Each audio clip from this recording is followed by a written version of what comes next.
बाल गंगाधर तिलक ने अपनी किताब में लिखा। आपको महापंडित जिन्हें कहते हैं राहुल सांकृत्यायन ने अपनी किताब में लिखा। और अभी लेटेस्ट जो है जवाहरलाल नेहरू जी ने अपनी किताब में लिखी। इन तमाम किताबों में जो Arctic home in the Vedas है, जो वोल्गा से गंगा तक है, जो डिस्कवरी ऑफ इंडिया है, उर्मिला थापर वगैरह में कई लंबी किताबें हैं, 20-22 ऐसी किताबें हैं जो प्रमाणित किताबें हैं, जिसमें उन्होंने स्वीकार किया कि हम जो है आर्यन 5-7 हज़ार साल पहले आए। अब ये हिंदू राष्ट्र था, हिंदू राष्ट्र है, हिंदू राष्ट्र रहेगा। भैया तो आपके पेट में दर्द कहाँ? जब हिंदू राष्ट्र था ही, है ही, रहेगा ही, तो फिर ये चिल्ला चिल्ली हाय हल्ला क्यों? विरोध कर रहे हैं ना। कहाँ विरोध कर रहे हैं? मेरे बाप ने नहीं किया था, मतलब मेरे बाप दादा भी स्वीकार किए हुए थे। था है मतलब हम भी स्वीकार किए हुए हैं। रहेगा मतलब मेरा बच्चा भी स्वीकार किए हुए है। तो फिर ये हंगामा क्यों?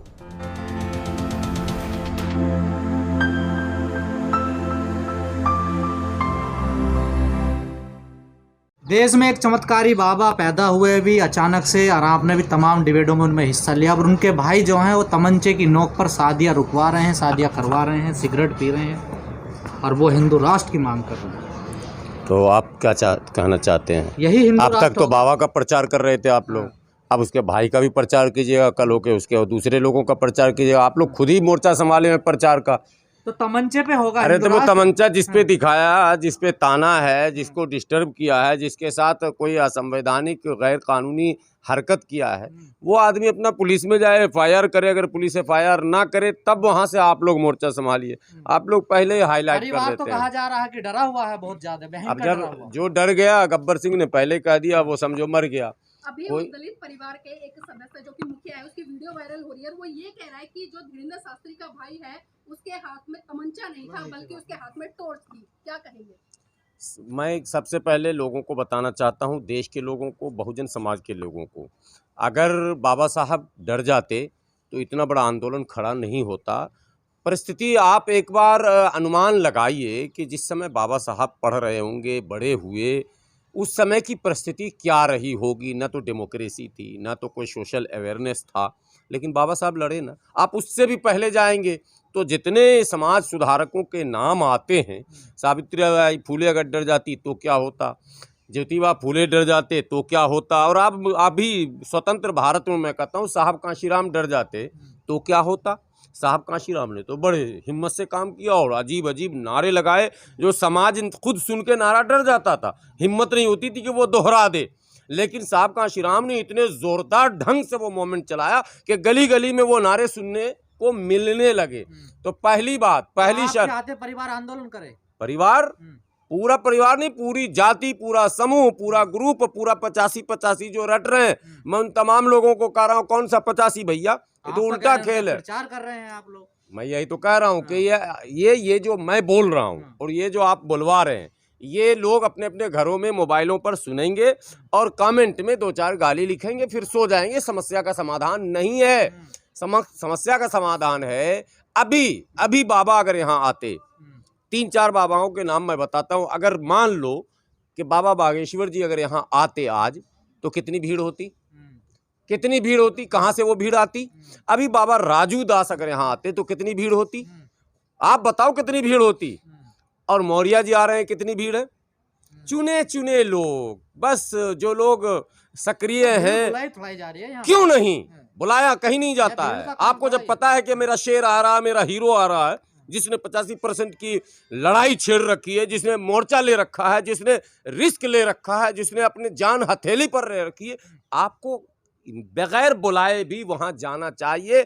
सामाजिक, राजनीतिक, आर्थिक, शारीरिक, हर तरह से आपको खड़ा हो जाना चाहिए कि भाई कहीं से हम इस मोमेंट को। नेता उनके साथ खड़े नहीं हो रहे तो और कैसे खड़ा हो जाएगा? उनके नेता तो फिर मंदिर मंदिर घूम रहे हैं। फिर वही बात मैं कह रहा हूं। तो अभी असल जरूरत है हिम्मत जुटाने की। समाज में जो लोग चाहते हैं परिवर्तन, जो लोग चाहते हैं बदलाव, जो लोग चाहते हैं अधिकार, जो लोग चाहते हैं हिस्सेदारी, जो लोग चाहते हैं कि जो बहुजन की जो हकमारी है उसको खत्म किया जाए, भैया ये बोलने से अब नहीं होगा। हम लोगों ने बहुत बोल लिया, बहुत चिल्लाया, आवाजें बदल गई। आप लोग बहुत दिन से हम लोग का इंटरव्यू ले रहे हैं। मैं पहले कह रहा हूं कि सबसे पहले अपने अंदर हौसला और हिम्मत लाइए, और बिल्कुल जो समय आप इधर उधर पार्क मजाकों में, इधर उधर खेल में, इधर उधर लोगों में गपों में, ताश में, आप इधर उधर की बैठकों में, चौपालों में देते हैं, वो समाज को जगाने में, समाज को जोड़ने में, समाज को सड़क पर लाने में लगाएं, तब जाकर समस्या का समाधान होगा।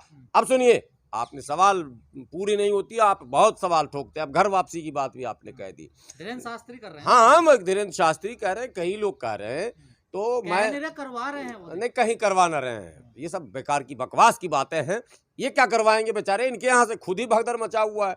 इनसे मैं फिर वही सवाल करता हूँ कि ये हिंदू राष्ट्र था, हिंदू राष्ट्र है, हिंदू राष्ट्र रहेगा। भैया तो आपके पेट में दर्द कहाँ? जब हिंदू राष्ट्र था ही, है ही, रहेगा ही, तो फिर ये चिल्ला चिल्ली हाय हल्ला क्यों? आप जैसे लोग विरोध कर रहे हैं ना। कहाँ विरोध कर रहे हैं? चुप भी तो करना मेरे है ना, बाप ने समझाना नहीं है किया, आपको। था मतलब मेरे बाप दादा भी स्वीकार किए हुए थे, था है मतलब हम भी स्वीकार किए हुए हैं, रहेगा मतलब मेरा बच्चा भी स्वीकार किए हुए है। तो फिर ये हंगामा क्यों? ये आप बताइए, पहले उनसे पूछिए कि मानते हिंदू राष्ट्र है भारत। अरे फिर वही बात, वो मानते कि नहीं मानते कि था? वो कहा, वो तो तैयारी कर रहे हैं बनाने की। नहीं, वो भाषण में कह रहे हैं, अभी तो योगी जी ने भी कहा था है रहेगा। मैं यही तो जवाब जानना चाहता हूं, जब था है रहेगा, खतरा किस चीज का है? फिर आप बोल क्यों रहे हैं? जैसे हमारे पास जो चीजें हैं, मोबाइल था, मोबाइल है, मोबाइल रहेगा। अब मैं कहूँ मोबाइल मेरी चोरी हो गई, मैं खरीद कर रहूंगा, मैं ला कर रहूंगा, तो आप कहोगे इसको आगरा भेजवा कर रहूंगा या रांची में दाखिला करवा कर रहूंगा। यही रास्ता है ना भैया। जब था है रहेगा, खेल खत्म। खेल खत्म नहीं होगा। न था, कभी नहीं था, कभी था ही नहीं। जब से भारत का इतिहास है, हिंदू राष्ट्र कभी नहीं था, न है और न कभी रहेगा। भागदड़ तो मचाओ इस व्यवस्था से। एक व्यवस्था है, उस व्यवस्था में जो वर्ण व्यवस्था है उसको नाम ये हिंदू दे दें, सनातन दे दें, आर्यन दे दें, जो नाम इनको देना दे दें।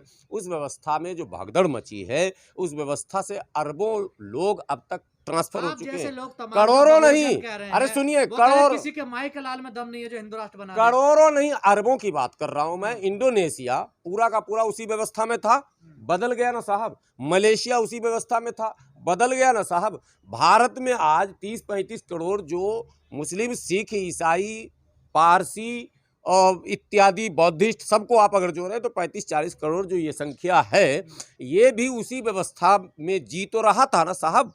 बदल के भाग के आया। तो कुल आबादी अगर आप जोड़ें, पाकिस्तान में जो मुसलमान है वो भी उसी व्यवस्था में था, बांग्लादेश वाला भी उसी व्यवस्था में था। ये सबको जोड़ेंगे तो हमें लगता है अरबों लोगों ने इस व्यवस्था को ठुकराया है। अब मुट्ठी भर लोग जो बचे हुए वो भी ठुकरा के जाएंगे, और बचेंगे उतने ही जितने वहां से आए थे आर्यन। अरे पहले तो ये भी उद्धार सनातन से ही होगा। पहले सनातन उद्धार करने यहाँ नहीं आया था। देखिए, सनातन एक अलग शब्द है। इन लोग सनातन का अब इन लोगों ने आड़ लेना शुरू किया है। सनातन का अर्थ कुछ और है। सनातन धर्म अगर बोलेंगे तो बौद्ध धर्म के लोग बोलेंगे हम हैं, इसलिए कि सनातन धर्म जो है वो है जो आदि से अंत तक मिटेगा। इस्लाम वाले कहते हैं कि सनातन हम हैं, इसलिए आप सनातन शब्द को मत इसमें लाइए। सनातन एक ठीक ठाक शब्द है, उसके अर्थ अलग हैं। शास्त्री ठीक कर रहे हैं। नहीं, वो तो हिंदू राष्ट्र की बात कर रहे हैं, सनातन राष्ट्र कहाँ बोल रहे हैं।